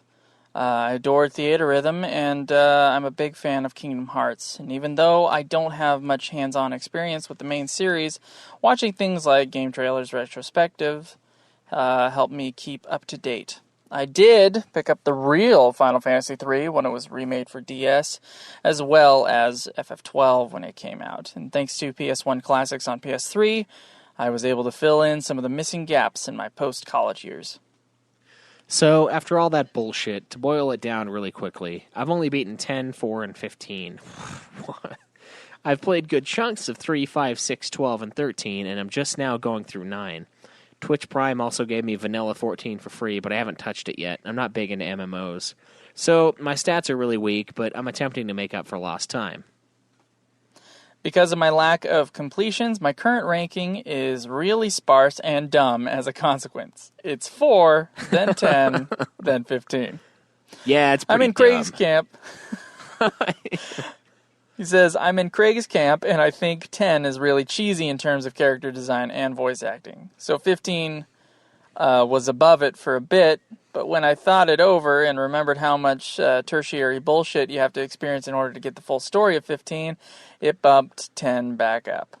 I guess that also shows that your first Final Fantasy isn't always your favorite, since 10 was mine. I'm barely at the start of 9 currently, but I feel like it's going to land between 4 and 10, making it number 2, until I beat more of these.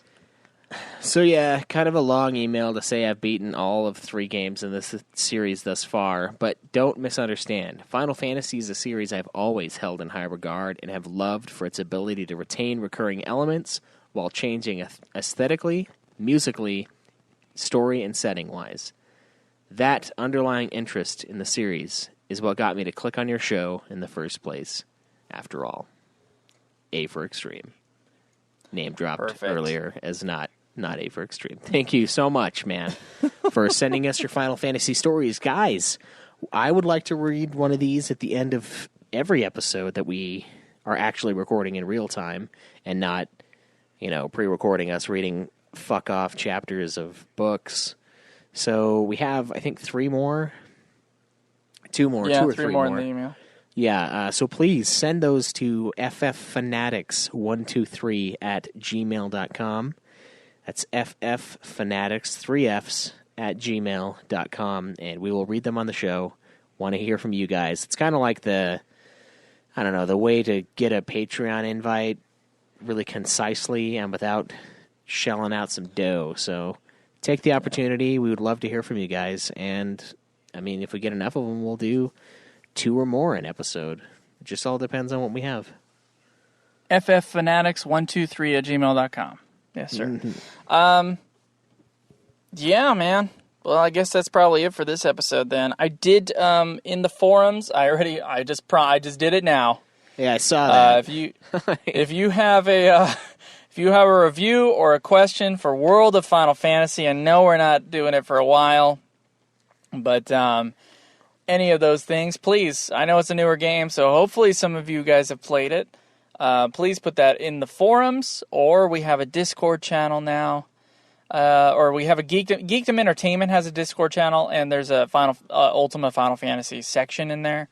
So if you want to get into that, what's the best way for them to get a hold of the information in order to get into the Discord chat? It's actually a linked tweet or a pinned tweet on the Nude Clan Twitter, and it's the whole entire Geekdom setup. So it's just at Nude Clan Podcast, and there'll be a pinned tweet with an always open invite to Discord. Please join that. That's kind of where we're moving, is to Discord and Twitter. Kind of moving away from the site, because it's just kind of getting old fashioned. You know what I mean? Like, everyone does Discord, everyone does social media these days.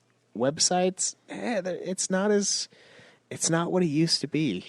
So we're kind of just adapting with the changing times, and honestly, it's fucking easier. So. Well, yeah, and like our forums, I mean, I'm glad Shinra still uses it to give us news and stuff like that. Our forums went through like 3 pretty big phases, and they'd have a lot of people on there, and then just slowly over time, like our show hasn't gotten any smaller.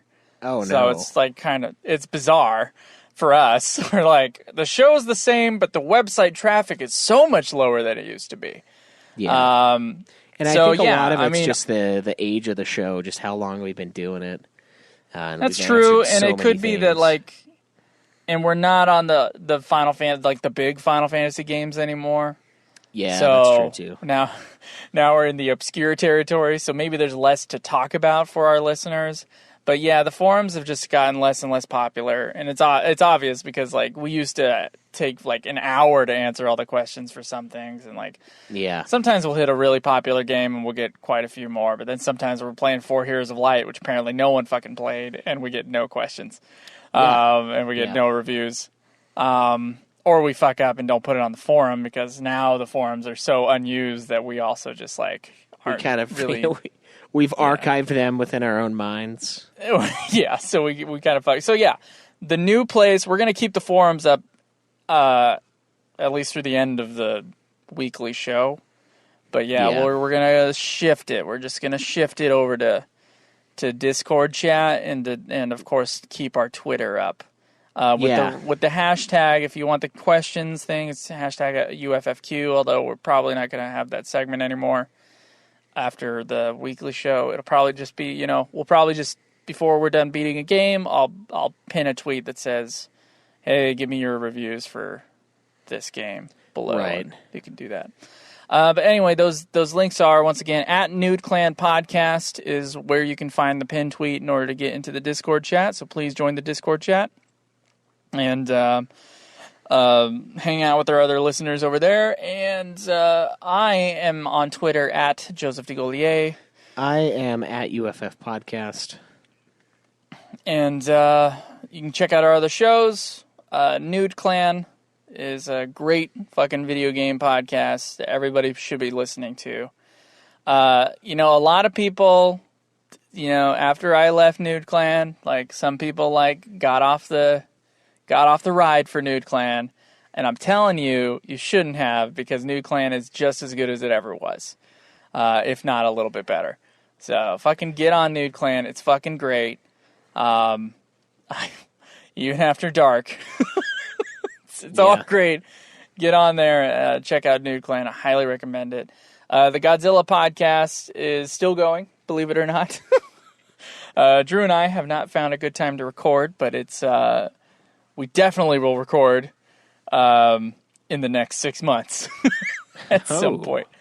Yeah, so I got a roommate from hell, a chirping fire alarm, so there's just like no fucking way I can get time to record at my place where I can like have the living room to myself and play the stupid movie at the same time as recording the podcast. That's now become like an impossibility. And then Drew, and mixed with mine and Drew's schedule, because there might be like a time in the middle of the day where I could do it, but Drew wouldn't be able to do that. And then at the same time, Drew is going to get married at the end of October, and he's dealing with all that shit, and then they're going to have a honeymoon and all that, apparently an extended honeymoon, so like, it's just not like, he's dealing with that shit, I'm dealing with film shit, you just got a baby, like all the fucking Nude Clan host stuff We're all going through crazy, like, life stuff all at the same time. It's 3 great. of 5 and of us, at least. With Godzilla podcasts, it's really like, I don't know, it's just, it was always hard for me and Drew to get time to record together, and now it's, like, nearly impossible, so we're just like, just taking it relaxing, don't worry about it, we'll get to it. But yeah, Godzilla podcast, a lot of people love it. It's the one show on the network that doesn't have that much overlap with Ultimate Final Fantasy, but if you're a Godzilla listener, or if you're a Godzilla viewer, if you like Godzilla movies, go check out the Godzilla podcast. I think you'll like it. Yeah, it's got a lot of great stuff. Also, for A Few Chickens More, Song of Schweiss and Johnson, if you've decided that, Season 8's over and, nothing you could do about it, maybe it's time to listen to some commentary on Game of Thrones, you can. Johnson and I will be heading back to the recording studio in the next few weeks. So we are coming back. We decided to give it a break, let it air out, maybe recoup some of our excitement for the project because the show is just over now. And it's like, wow.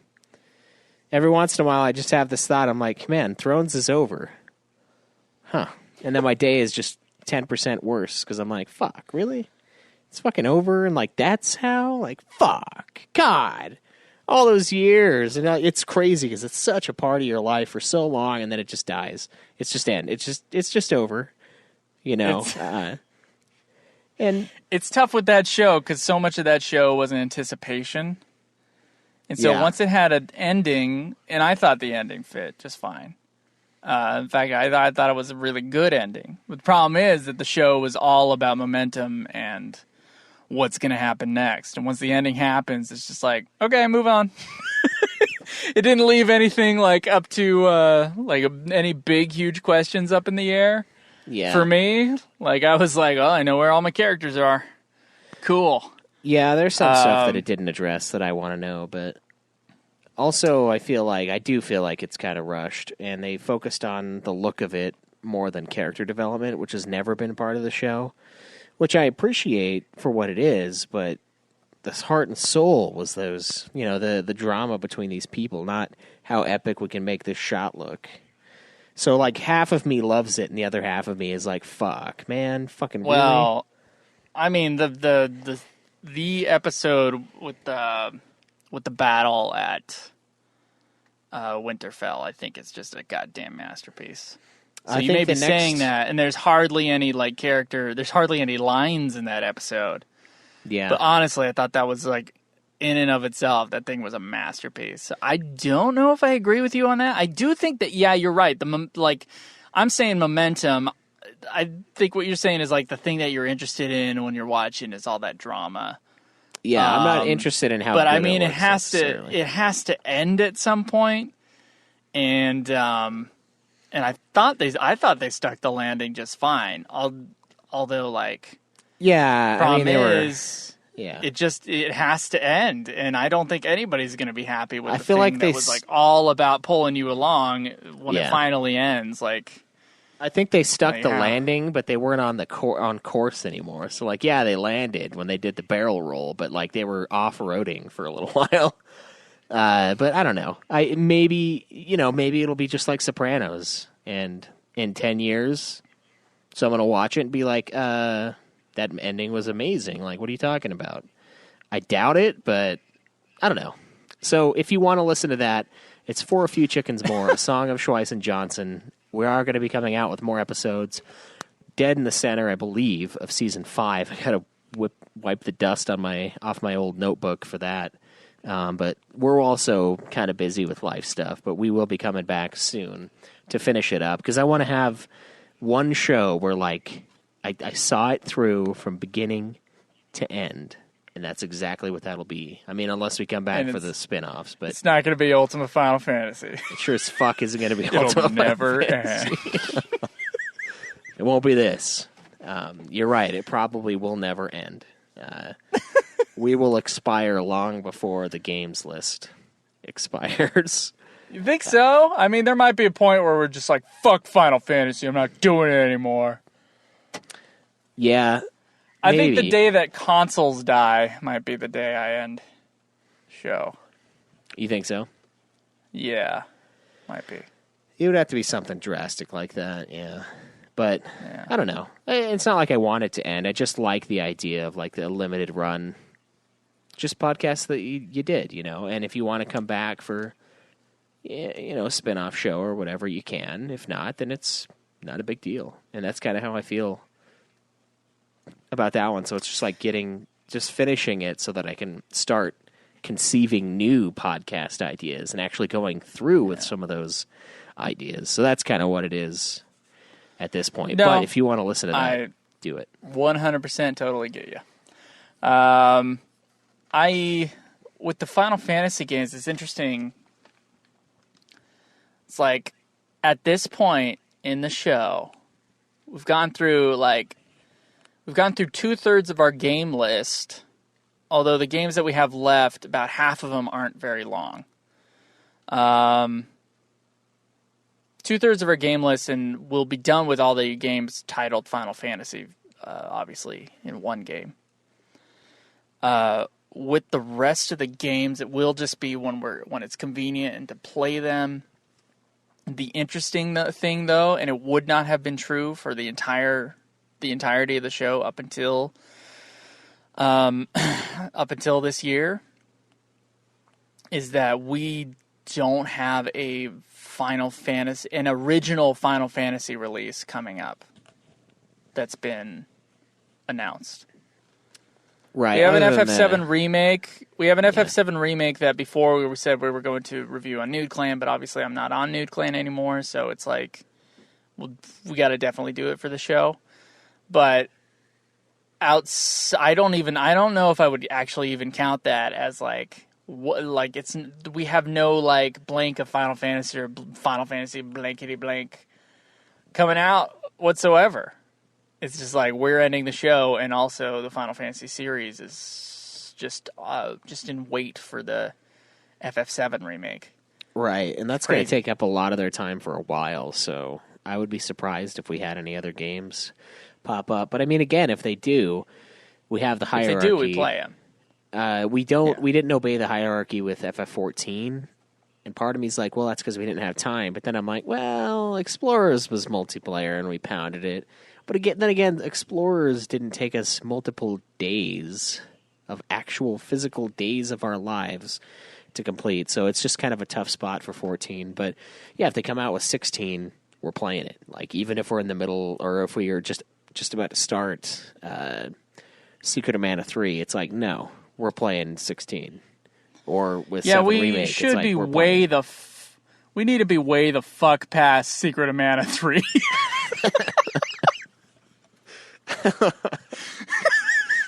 Yeah, that's true. Because we're gonna play fucking 14. Thinking about playing the extended stuff for 15. We haven't really talked about that. But then it'll be fucking Mana series. Yeah. So yeah, we better not be fucking in second Setsu 3 when fucking Final Fantasy 16 is released. I hope our release dates don't become 12 and a half months. Yeah. You think Godzilla's bad? Just you wait. Just you fucking wait. God. No, I'm hoping to average once every 2 months. But, yeah, I would rather do one a month, but I know some of those are long. Might chunk it too.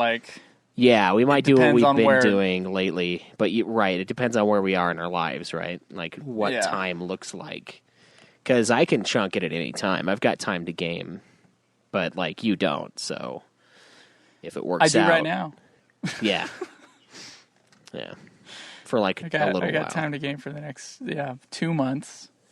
Although there's some weeks in there where I won't be able to do it. But yeah, that's kind of where we're at. It's just a different part of our lives. We're both have different things going on, so it's actually really nice that the show is going to be a little easier to maintain after that.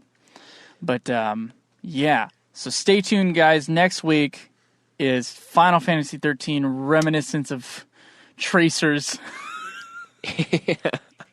Reminiscence Whatever Tracer the fuck of it's called. Memories. That's what it is. Reminiscence Tracer of Memories. It's God, we're getting into Dudekime territory. I'd say it's even beyond Dudekime. Well, maybe. Dude, It's not to Digimon territory. It's not Digimon Cyber Sleuth Hacker's Memory. Yeah, it's like, how many The world's sub-series longest do you fucking title. do you fucking need? Like, so it's a Digimon game, it's a Cyber Sleuth game, and it's also Hacker's Memory, which, of course, is the second Cyber Sleuth game. But it's Digimon Story. It's not just a Digimon game, it's a Digimon Story. Fuck. Yeah, that's true. Not quite there. God, I remember the drama of fucking going to the GameStop and they gave me the wrong fucking disc. Yeah. Fuck. I just cleaned out that closet, too, and I found that in there, and I was like, oh, shit, we still have Cyber Slut? Like, oh, my God. Do we still have 10.2.5, or did someone grab that? The little novel? Yeah. Oh, yeah, somebody grabbed it. Oh, someone... Okay, good. Yeah. Needs to find a home. Yeah, it needs to find a loving home that's for to someone ignorant that doesn't know the horrors that lie beneath. Just blissfully imagine. I know I don't know, but I kind of do. Like, I've heard. I will say one part of what I read was like, what the fuck? So, if it involves a blitzball, I've heard it before. You know, it's interesting. There's a, it does involve a blitzball. In fact, it does. The 10.2.5 novel is way more explicit in its sexuality than the game itself. The game itself is like implicit, but this one's right. Like they'll talk about like a woman's breasts, and it's obvious that Titus wants to have sex all the time. And it's just like, it's out there. Like, it's just there. It's funny in the games that they tone it down, and in the fan translation of the novel, it's just kind of like out there. It's more, I guess it's a book, so you don't have to worry about like someone rating it at an appropriate level, you know? Right. You just write it, and whatever. But yeah. Okay, I think that's going to be it for this episode, guys. We already gave you our plugs. If you want to support the show on Patreon and just keep it going, that'd be great. We will do the song and we will do the radio drama. I got to figure out when I'm going to do that and when Dave is going to do the other part of that. But it will happen. Just it'll just happen in its own time. So those were our 2 Patreon goals that we haven't yet fulfilled. But I think otherwise, like, it's good. How many people do we still... Yeah, if anybody we still owe Patreon episodes to, please, message us through Patreon so we can talk to you about when to do those. Yeah. I am going to make sure we got all our ducks in a row. I am going to have set days off starting next week. Well, after the holiday week. 'Cause next week I work like a bunch, but I'll have Mondays and Tuesdays off. So if we can get with you guys on those days, if it works out for Joe and whoever we have left, that's kind of where we're at. Okay. For me, because I get off at 4 a.m, so like that's not good, for anyone to be up at that hour. So, yeah, but I know I'm in contact with a couple people, and it just hasn't worked out with the timing. But we are, we're going to honor all of those things. It's just really fucking busy right now, and even getting time to record is kind of crazy, even for us. And like, it used to be so easy, and now it's just a giant pain in the ass. But it's still great and it's still good, but that's just kind of where we are with those. But yeah, make some noise and we'll try to get you guys set up. Yeah. All right, guys. See you next week. Yeah. Till then, enjoy the grind. All right. So a little while ago, we had a guest on that I believe goes by James Gameboy. And he said he would make us any song we wanted for any cover of a Final Fantasy song we wanted, and I chose the shop theme in the style of Slipknot. So enjoy.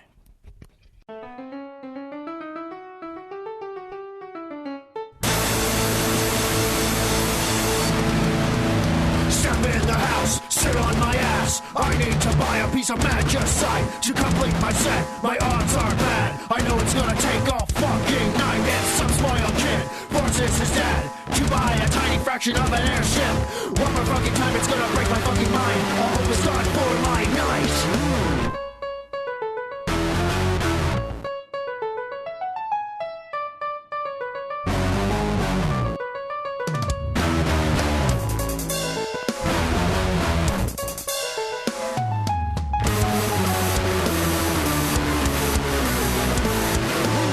Am I fated to be going back and forth all my life on this decimated earth?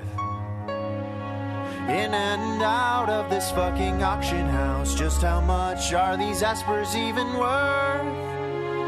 I think I may have to keep my GP. Sorry Golem and sorry Zone Seek.